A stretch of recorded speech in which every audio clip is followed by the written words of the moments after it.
পশ্চিমবঙ্গের জনগণ বলছে অভিষেক ব্যানার্জির অভিষেক শেষ হলে কিছু মমতা ব্যানার্জিকেও করতে হবে। ধরেন আপনি জঙ্গলে হারিয়ে গেছেন, আপনাকে কেউ দেখতে পাচ্ছে না, তখন কি করবেন? জোরে জোরে চিল্লাবেন, দেখবেন মোদি ঠিক চলে আসবে।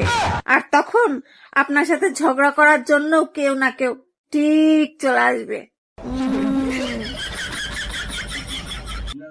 কেজরিওয়ালের হাজার দোষ আছে, কিন্তু জনতার কাছ থেকে 3 বার থাপ্পড় খাওয়ার পরে মমতা ব্যানার্জি আর অভিষেক ব্যানার্জির মতন কিন্তু নাটক করেনি।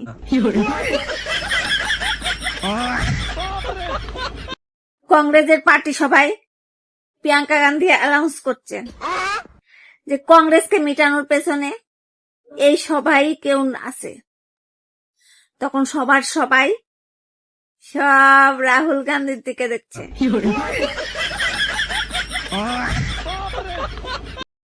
ভারত সরকার প্লাস্টিকের নোট তৈরি করার তোড়জোড় করছে। মনে হয় এবার নেতারা তাদের কালো ধন জলের মধ্যেই লুকাতে পারবে।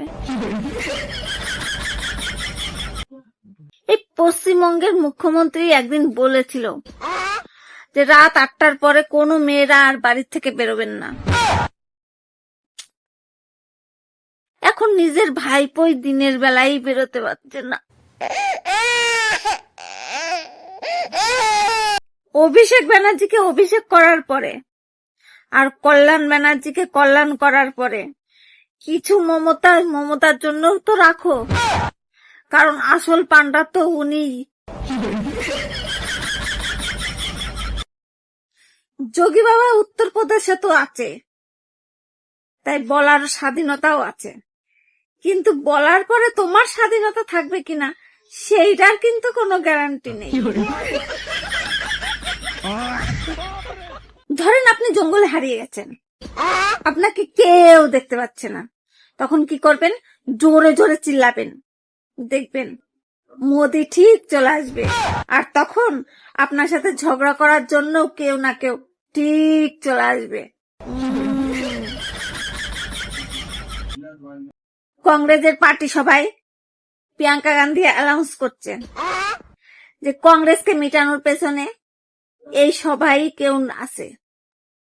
তখন সবাই সব রাহুল গান্ধীর দিকে দেখছে।